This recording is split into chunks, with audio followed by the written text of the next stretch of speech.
Mission TV, le miroir du monde. Que l'ancien ministre Kokonyange, l'ancien ministre Félix Akabange Numbi, Tango Yazagi, ministre affaires foncières et puis ministre Urbanisme Habitat, besoin désarrêter. N'a pas une notion, mon président le ministre Albino, Kanga pour ministre Alba au Kangate.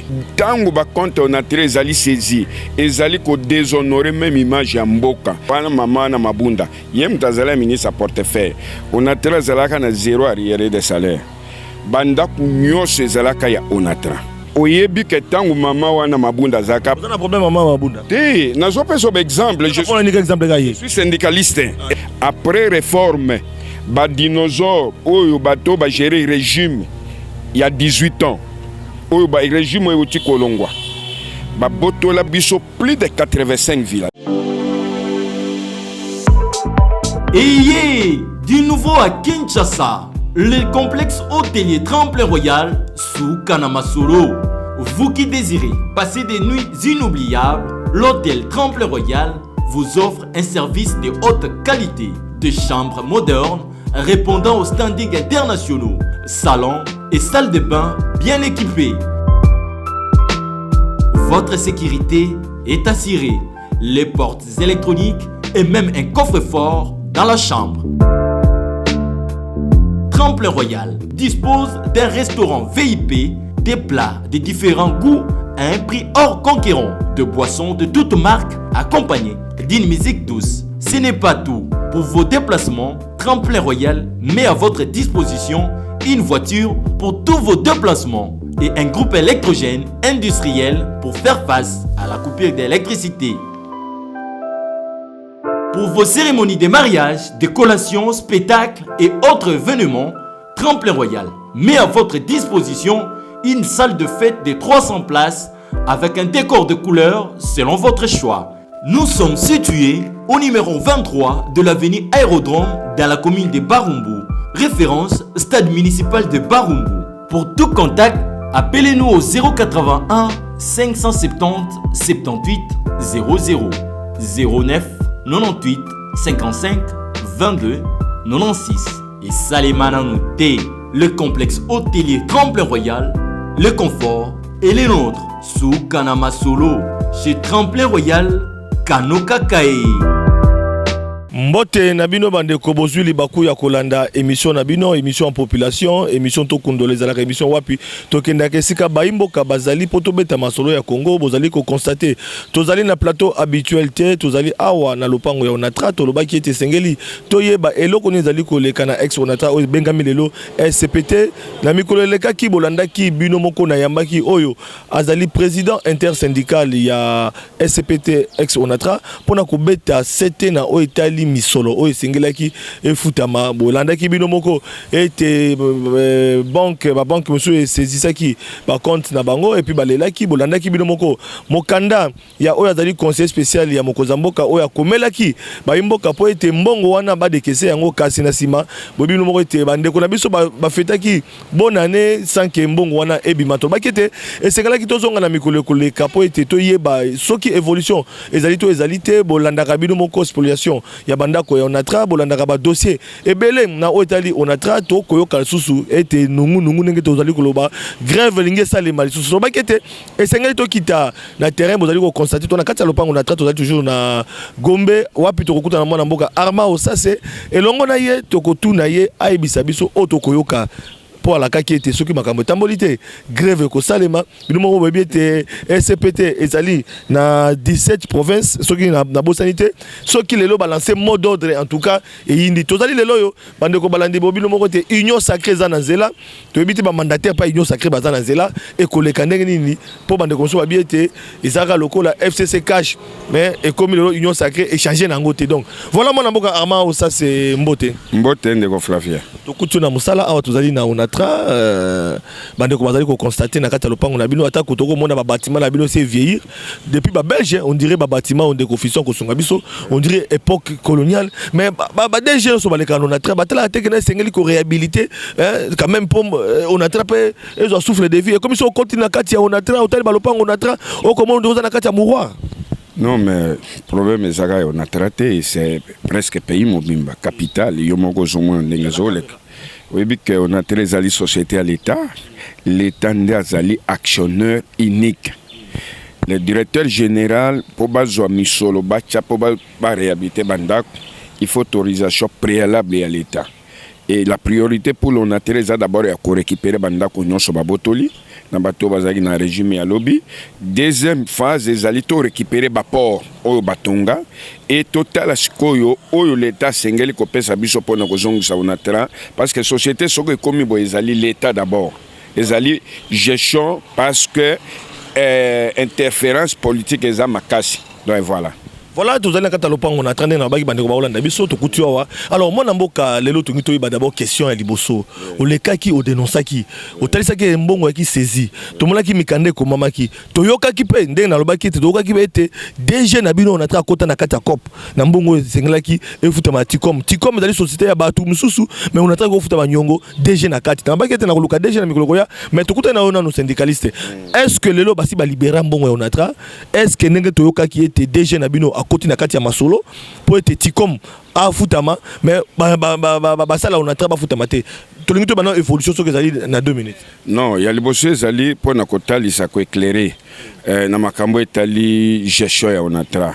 Oyebi que ndenge na oti kolobeza société à l'État. Alors na o etali saisie des comptes men de koto dénoncer combien de fois. Copie zali mingi ya ba fournisseur na e groupe ya bato. En complicité na ba huissier ya ba parquet. Nous sommes bango ezali ceux qui fournisseurs azana document moko ba ke ba saisir ba compte onatra. Nous sommes une société de l'État. L'État est l'actionnaire unique. Ba circulaire eza ebele za kopesa onatra pouvoir ya ko gérer comme société commerciale. Mais et ba circulaire wana eza ko interdire ba saisie des comptes ya ndenge ya mabe. Mais complicité za makasi na o etali Ticom conseil spécial en matière de sécurité chef de l'État comme qui pour na o etali saisi a comme le ministre de la justice yepé na niveau naie a koka construire na ba juridiction sous tutelle naie pour que biloko anesa le malisou parce que tango ba compte on a très ali saisi ezali ko déshonorer même image ya mboka parce que Mukolo propriétaire onatra, c'est l'État congolais. Les mandataires sont nommés par le président de la République. Et à la société privée, c'est l'État. Et au Italie, paiement Ticom, non, mais totalisaki. Onatra loi Kabanja Ticom en 2015. Ndeko, il faut honorer l'engagement. Onatra a contracté pareil jugement, moins encore pas. Acte transactionnel où ils ont coupé cette Ticom à recouvrer 2 millions. Les principaux les acquis c'est 8 444 $. Yangonde mais faut mis par paiement compensation. Nous sommes on a 13 actionnaires pour MGT 10% mukolo mabele ba pesa ba impose toujours dans régime passé.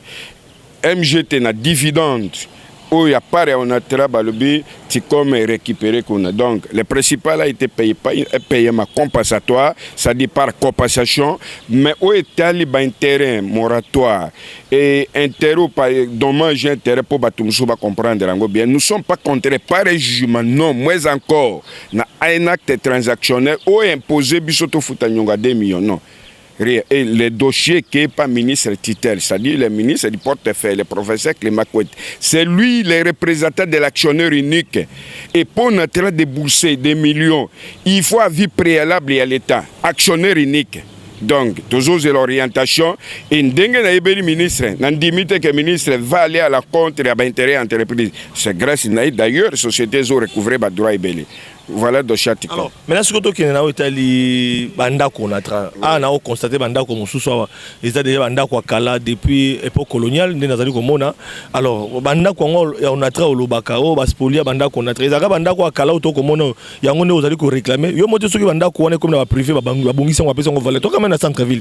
On a travaillé au Tikali local, la Canard Boateka, Kalandé, Balobara, toujours la société, l'entreprise, mais tant que Mokano, l'État, à côté Kamabele, à côté Kabandako, Mosusu, to akolu sango et ça pour l'intérêt à modernisation yo monite que non ko réclamer na bino ba syndicaliste ba travailler à l'état et te banda ko na trésonga ils allaient pe ko zongi sa susu mboka sima parce que tango ko zonga maboko na bino ya l'état et zongi sous salité quand ndenge ba belge batika ka ndenge to kutiango Onatra ezali société ya l'État. Nazako kolobango malam. La loi sur la réforme des entreprises publiques. Oye sala Onatra longo entreprise publique comme société commerciale. Na veille ya transformation des entreprises publiques à société commerciale. Wana mama na mabunda. Yem tazala ministre portefeuille. Onatra zalaka na zéro arriéré de salaire. Banda kunyoso ezalaka ya Onatra. Après réforme, ba dinosaure oyo bato ba gérer régime il y a 18 ans. Oyo ba régime oyo ti kolongwa. Ba botola biso plus de 85 villes. D'abord les Sony dans un pays sérieux. Comment la régime politique bobengani Mobutu bokoti nzokande boyaki na ba COP ya cospolier ba régime to ba animateur poto la sérieux yo dali na problème ba régime to ba animateur bandeko bakambaki Onatra mabe bandeko bakambaki na ba secteur na bango ba spolier ba sali boy koko c'est un régime te kaka pentenge toza boya awa tolanda ki rapport à IGF awa et ça na bato pe na époque de Kofati béton oyo baza ko détourner okoka ba rapport à IGF.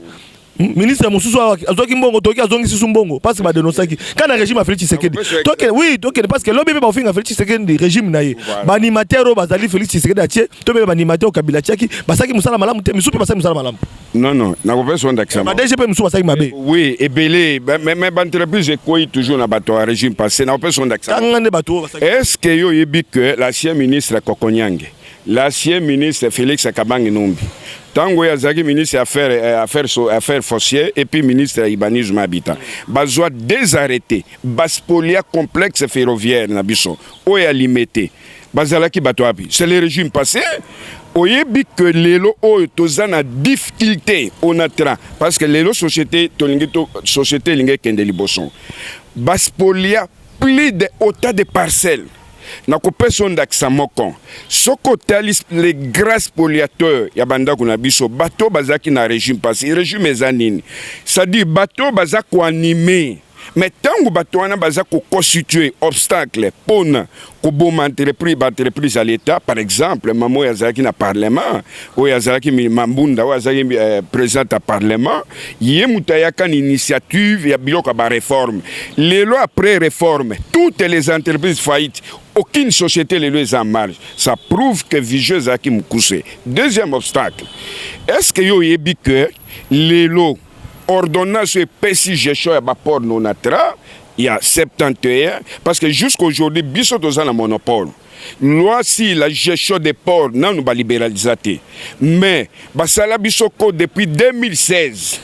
Baye kotonga 9 ports okotunanga ba port eza banani ba port wana eza ba dinosaure ya si régime na kopesa ndaxa moko mois passé ba jubiso 18 navires et 18 navires représentent combien 19 811 000 $. Oyo on a à perdre au cesse à perdre combien DGDA et tas d'autres services de l'État. Donc Moussala na bango bazalaki na régime passé zalaki ko démembrer l'entreprise à l'État. Toutes les sociétés à faillite, SNEL, Corée presque partout. Exacté, régie des eaux va créer ba forage, on a train va poser biso 9 ports. Bah bandoko le canal parlement quand même responsabilité pesali avant il y a ko libéraliser ou bien avant il y a ko privatiser ba débat zaki na parlement. Donc tozo ngapena pour tozo la population pour bino ba syndicaliste bozalaka bo. Voilà bozalaka ben tox mingi. Dézela, j'étais président de la délégation syndicale nationale de la SONAS. Oyebi que tangu mama wana mabunda zaka. Vous avez un problème mama mabunda. Té, nazo peso exemple, je suis syndicaliste et lokonga na viva et j'assume mais je suis syndicaliste. Oyebi que la loi sur la réforme de l'entreprise publique et salement na ba chambre d'hôtel na ko peso ndaxa. Libéralisation secteur des assurances. Est-ce que soko tangi code des assurances nous sommes presque les derniers pays au monde où le parlement est faible makasi. Okopesanga loi oyo lelo etindi pays aucune loi au peuple a coquille. Le parlement est faible. Oui. Alors, responsabilité c'est ba tuyonso na ba parlementaire. La plupart ba députés oyo bazalaki na parlement bazalaki ba député nommé. Élection ezali ba benga formalité mais tout le monde sait ce qui s'est passé. Donc c'est pour vous dire que les Sony Bisso, qu'on se prétendre que je suis congolais, Botala Mobeko par exemple, comment voulez-vous dans un pays démocratique poser une grande entreprise à l'État représenté dans les 17 provinces et les 26, port privé, alors que la loi si les secteurs des ports va libéraliser ni va initier, ça prouve quoi? Des intérêts cachés. Conséquence nango, tous les propriétaires des ports bazabatoa va si régime. Les lots de déviation de navire, est-ce que vous savez que la sécurité est à partout ouest? À tout moment, tout peut arriver. Et Ngaï, les Rwanda, Bissonde, to convaincre les avoirs, Kokoma, Kotal, Samokonzambo, le président de la République, a eu une décision à Bibakanga, tous les ports dans l'immédiat. Et le président Tshisekedi a dit sa pays. Et to sauver le pays, non seulement on a tra, on a Zakoloba, mais on a sauvé le pays. Mais les ministres, il fallait pas exécuter des décisions. Oui, na pays nous sommes mon président le ministre Albino, Kanga port ministre Alba au Kangate. C'est où? Non. C'est impossible. Et bon, vous avez un ordre mal donné. Non, les ordres qui... Non, le président motiva qui très bien si notre revendication. Il y a les besoins de l'ordonnance Yango et Pessi on a tiré gestion à Bapor. Ordonnance non abrogée. Pour abroger l'ordonnance, voici la procédure sur les plans du droit. Il faut un gouvernement, un conseil des ministres adopter, batindi na Assemblée nationale, et l'équipe et que na Sénat dernier lecture. Et puis président est promulgué désormais on a tra dengue bozaki pour amateur. Est-ce que Fachi a respecté qui principe pour expliquer? Non. Est-ce que Fachi avant a été abrogé la disposition les cas qui pour être le on a tra rapport monsieur Fungwamate. Est-ce qu'il a respecté qui peut? C'est ça le problème. On reproche aussi le régime à Fachi Babiloko. C'est là. Batongi tous les 9 ports 2016-2017. Qui était le président de la République? Ce n'est pas le président Tshisekedi. Qui était le premier ministre? Ce n'est pas l'actuel premier ministre. Batongi Bapor 2016 et 2017 et Souka juin 2018. Le président Tshisekedi a dit que tous les 9 forts Batongi. Ça alors à l'obino, tous ont gagné une ordonnance. Où est peut-être gestion Bapor non atra. Comme ça, tous les ports privés, Bakanga Yango. Mais c'était une décision sanitaire. Le ministre du Transport, Pascal FCC, a beau appliquer la décision chef de l'État. Et Yoko Yepsanga, que nos présidents Zaki n'a pas partenaire, non? Ministre de la Justice, César Afachi. Non, mais tu dénonces. On a bien dénoncer. Ministre de la Justice, Ezali Afachi. C'est là. Les deux ministres, les deux membres du gouvernement, en l'occurrence du ministre du Transport et vice-ministre de la Justice. Tant que le président Lobi na lettre naïe, et puis un compte rendu du conseil, les décisions du conseil des ministres sont applicables en déco. Ça engage le pays. Ils en sont ni. Bakena matadi au lieu bakanga bapor baké ko consulter opérateur bapor privé ba identifier. D'abord il y a le manque de respect vis-à-vis de l'État congolais. Deuxième chose, qu'on déconsidérer les décisions valables du conseil des ministres. Troisième, ezalinet ko boit que la mokonzamboka soy mais le président avait raison, il fallait rompre accord ezali ko engager bango. Donc tous les 9 ports et ça il y a dinosaures de l'ancien régime, Jassim, je suis syndicaliste. Deuxième, la forte déviation des navires. Ndeko biso dosako sala va bapor en 2016, 13 millions de dollars par mois. Les chiffres d'affaires sont avec des indices clairs. Mais vous allez pleurer 5 millions, 6 millions de 13 millions qui perd c'est l'État congolais à terme de fils. 13 millions on a ça ba fonctionnaire on a tra ba futa maraté ba grève na ba grève to bien mbongo na pa ndoko ndi wapi. Exactement. Exactement.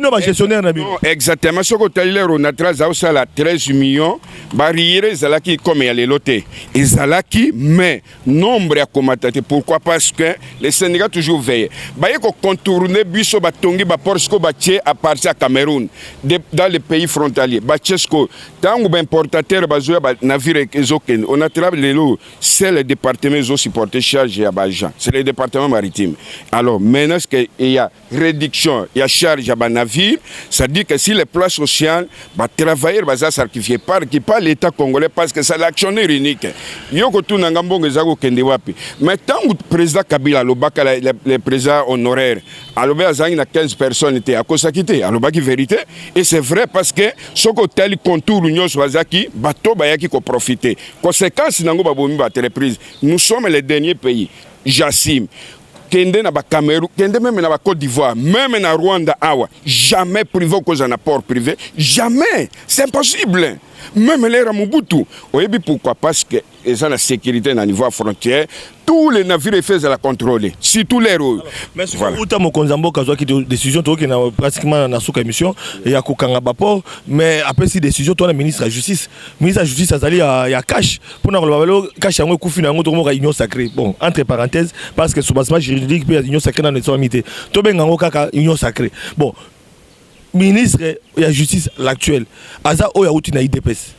Auti na ngambo ya famille politique ya mokonzi mboka pona nini aza ko appliquer yango te kasi ngoye biselo komoko oboti mwana bana moboti mitema bana te le président Tshisekedi a statué méthode dénoncer yango et le ministre des transports et vice-ministre de la justice au FCC cash va décevoir non seulement chef de l'état cash va décevoir oui mais c'est pona nini akoloba ke non FCC baza sincérité aussi longtemps na ndaku na yemoko pesa na bano baza sincérité na yemoko le président de la République alobaki tango alobi a suspendre ba conseil des ministres. Il avait raison. Bisso Bassali on a traité aux nouveau gouvernement. Je ne pense pas. Tu es au moins que les chefs de l'État. Oui, non, le nouveau gouvernement est cohérent. Parce que on nommé ba ministre. Union sacrée. Oui, oui, union sacrée. Parce que ce qui va arriver, ndeko naza ko ebiso tanga na zo mener bitumba ba port. Mingi bandimaka teke to koma on va convaincre les chefs de l'État à zo pari oyebi longo ya pona Bassali on a traité ko convaincre le président de la République et les conseil du ministre Bandi Makere, tous les 9 forts qui illégaux, Bakanga. C'est une grande victoire. Maintenant, l'exécution est salé. Manazako Ebisayo, Ngai, Namona Kate Mutako Bank Sangawana Zate. Yo Zelaka Batian gouvernement. Soki Basalite. Histoire de Kotanga Biso. Ah, donc vous savez que l'Union union sacrée sur beaucoup banga. Des ans ngo fatia za na bokonzi. Olé la kabolela ka fonctionnaire l'état bolela ka bango ba na régime le peuple d'abord. Mais le peuple d'abord ngo tile des ans ngo à travers ya onatra pour na kolobaka ka ex onatra baza kolela l'autre allé na président intersyndical situation changer té. Bon siko okolela ka après le régime wana ya fachi ezai peka bobo finalement pour la solution et monana na crise topé na ba problème oyo bino ba fonctionnaire à l'état notamment il y a SPT Bozanango bolongwa na situation oyo esengeli ko sa nini parce que elika union sacrée pas besoin union sacrée zaka bato ba jiraki kaka na Kabila na Mobutu na Muze bakota likolote donc ba na Bemba bazana Katumbi donc bangona baza ko ya lisusu yemo Félix Tshisekedi azana ba o ayepe baza ko to sa été yomo ko tala ngo keno bango misusu be yemo ko ba to sa été siko ako travailler banjelu to pe ko lekande ni pona ko sukisa le chef de 2021 le président de la République a loba qui tanga sali discours naie après avoir ko katalia seneb c'est ça le bien sali déjà ba milienga basala qui na sala nda couper ba milienga oui le oyebi le c'était na ba misusu pe na cash ba milienga oui le président loba qui vérité a lobi pendant 2 ans na sali musala te parce que j'étais bloqué. Le président était bloqué. Si quoi misala ezako banda. Mais c'est oui. Donc on a biso. Toza kotali la qui est le président c'est le président Tshisekedi. Tolobi il a raison. Menga na to dénoncer na loba émission na yo que le président tak azo kende na ba partenaire baza clarté. Musala mandat neza ko kende mais le président lobaki on va bloquer la consultation. Est-ce que batu mususu d'après certaines informations pour pas qu'il y ait une consultation ba senga batu bambongo. Voilà les informations il faut auto vérifier mais les ali pas information n'est pas négligée. Donc c'est pour dire que yo mo ko kende consultation mona mokonza mboka te. Ngai ba bloquer nga eyebani na mokili mobimba kengai bazaki ko banganga parce que bayebaki que les méchants soka kutani ba kosité biloka ba poru nazo dénoncer soko za ne komeka kututé.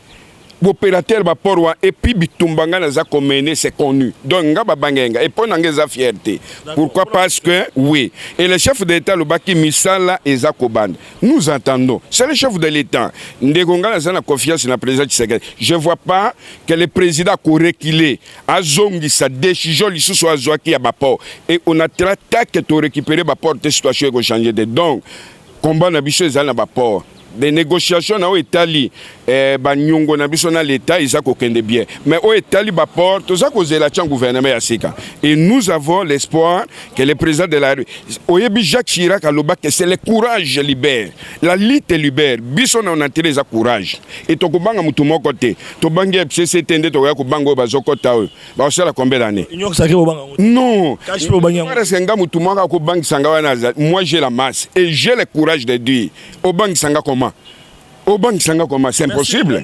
Donc rendez-vous na bino na Union Sacrée tout à ce qui situation sociale. Oh il y a 3 ans d'abord au Kennedy na élection parce que 3 ans mingité situation sociale il y a ba fonctionnaire il y a Onatra ex Onatra lelo SCPT et ko changer to banzi parce que bozana elikia na Union Sacrée. Mais tant que tu regardes sur bandi ko lela to suka wapi? te biso to betaka devant bâtiment. oyebi soki ezalaki soki ezalaki bamesure oyo te mais esi toza tochauffa mais tozopesi chasse na président atia gouvernement ya sika te baporo to ekokangama nayebi so kanga lelo soki bakangi baporo te ekotika l'histoire biso otanga biso basyndicaliste bobangisaka bongo bamesana na bino ezela nga ntango nazalaka zela nga nazalaka président délégation syndicale nationale nalobaka bakolibéraliser secteur des assinas nga nakozala te au moins ke balongo nga balongolanga musa banotifianga parce que tout baza mama wana mabunda kokanga te ça non bakokanga te baye ko libéraliser son âge tant balongolinga makala batienga la prison baye ko exécuter ba projet et bongo ka on atela no zala calme.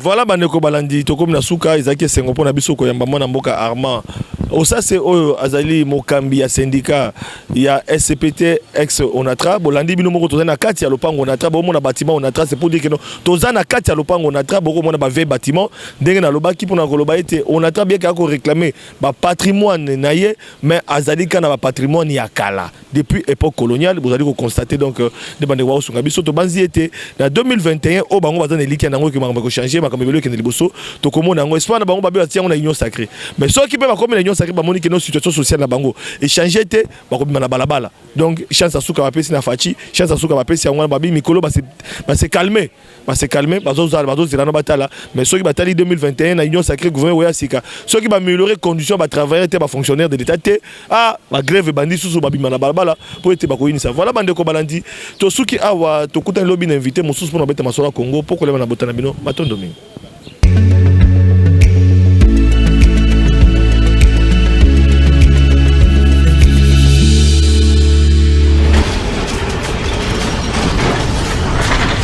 Ma mission TV, le miroir du monde.